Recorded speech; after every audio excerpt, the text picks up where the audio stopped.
snuffle mat is an enrichment activity that taps into your dog's greatest sense, their sense of smell.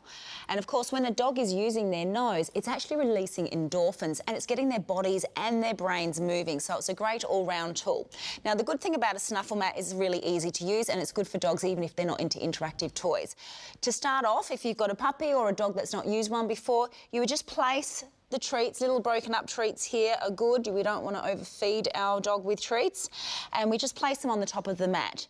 It's important as well, particularly with puppies, if you have got a first timer, we don't want to allow them to be pulling at it or chewing it. So if they do start to do that, issue them into a sit and reward that, or a leave it, and then you can reward that as well, so that you're working in a bit of obedience too. Once they've got the hang of that, we can really start to bury them nice and deep, so they're really starting to use their cognitive skills and their problem-solving ability. Again, great for puppies to really develop that in them. And you can also then to start moving them up to their kibble if you feed a dry dog food. So then that way, you're actually getting your dog working for their food like they would in the wild. They start foraging for their food rather than giving it to them in the bowl. So it's good for fast food eaters as well.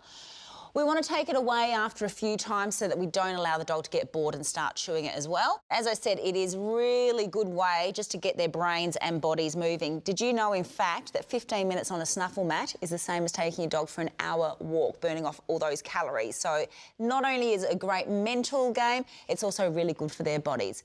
You can make your own. I'm not that crafty, so if you're like me, then just Google online snuffle mat and you'll find it.